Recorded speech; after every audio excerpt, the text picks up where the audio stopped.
So today we have the Jackson X Series Scotty and King V, and he calls it Candy Apple Red. This is a gorgeous King V. It's made in Indonesia, under $1,000. You actually get a mahogany body with a maple neck and laurel fretboard, which is in the family of rosewood. You get all this binding. And I actually really like this 3-ply pick guard. You get Duncan design pickups, which are ceramic. You have a volume and a tone, and then your 3-way selection. And I noticed that these pods feel pretty good so far. You know, hardtail bridge, just tune-o-matic with your tailpiece, and 22 frets. Normally I like 24 frets on a guitar, but I'm digging this guitar. It's really cool. And I like the acrylic block inlays. I'm really a fan of that. We're going to check out the ins and outs of this guitar and its tone. It's just going to be the bridge, the middle position, and then the neck humbucker, and cleans, leads, and distortion.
beginning, I've been a huge fan of the X series. A big thing about it was you get a neck through feeling guitar for under $1,000. So you get this good mid-grade guitar for just under $1,000. And some go a little bit higher in price, but like that's a base start. I'm a huge fan of that. So there's set neck designs, but it feels like it's a neck through body.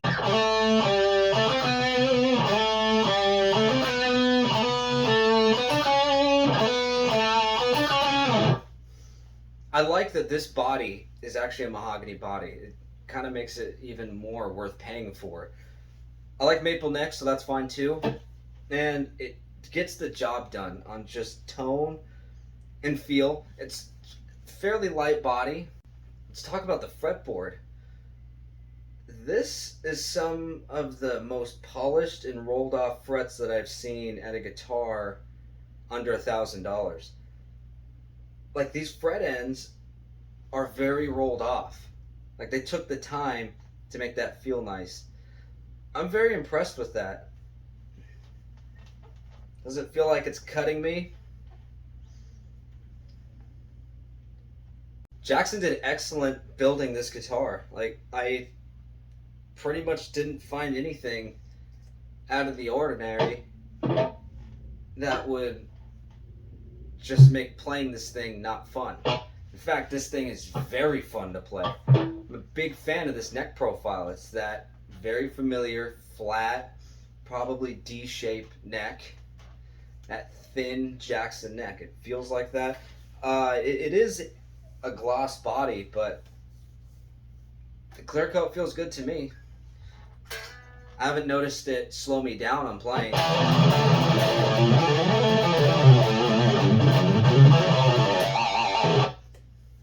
like it.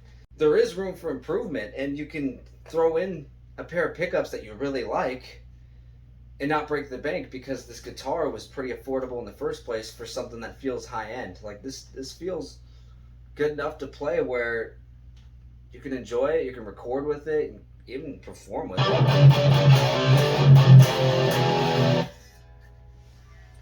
So there is no routing in the back.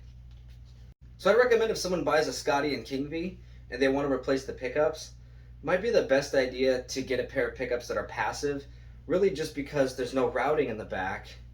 And if you got an active pickup, you would have to take this whole pick guard off and replace the battery, and that might be a pain. It's doable. Like, if you change the strings, you take this off, you just have to unscrew all these screws. So it is doable. If you just have to have maybe some Fishman influences or even EMGs, maybe even like the Seymour Duncan Blackouts or the Dave Mustaine live wires, you could, it's doable. It's just, it might be a little bit of a pain to get this off, but if you want that sound, then it'll be worth it at the same time. I, however, bought some Seymour Duncan slash humbuckers. They're Alnico 2, and I thought they'd pair really nicely with this guitar, especially since it's going to be a thrash guitar. And again, pick up a guitar like this and you really like it, and you just upgrade your tone with a pair of good pickups, pretty set. I should add, too, that on Scott Ian's personal custom shop guitars, they say Baldini on the back of the neck, and that was his nickname given to him by his buddy Dimebag Darrell. I personally love to have my guitars to have 24 frets, and for 2 years while this thing was out, I kind of didn't want to play it because it had 22 frets. But this year, in 2021, I opened up to enjoying some guitars that even if they have 22 frets, it doesn't mean I can't enjoy it.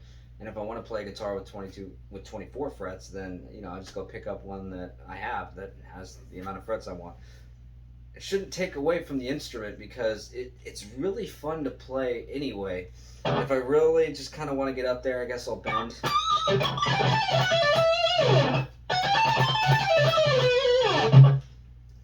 But good fret access. This feels very comfortable to get to. Like, it's effortless to get to these higher frets.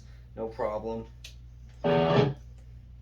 Very comfortable. Also, it's definitely balanced. Like, there's no hint that it wants to neck dive. The King V in general is normally a very balanced guitar. It doesn't really want to neck dive normally. So I feel like I can play it off to the side, and it's staying. And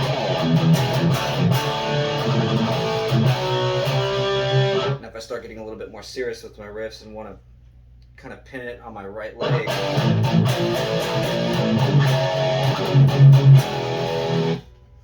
yeah, gets the job done. This is cool, and it'll probably even sound even cooler with those slash buckers that I'm going to throw in.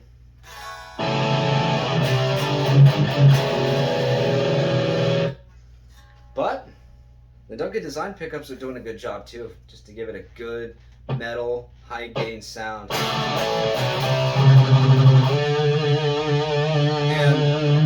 it seems like this pickup is also giving good sustain.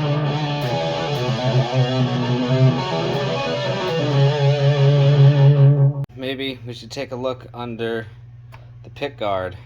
Just a small look under the cavity. Makes sense, it's routed for 2 humbuckers. And there's your front cavity.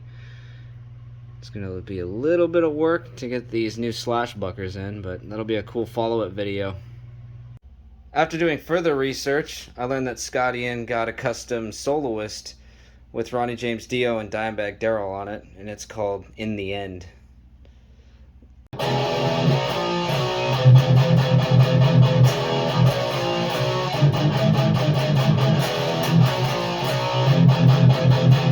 I definitely think this is a guitar worth checking out for sure.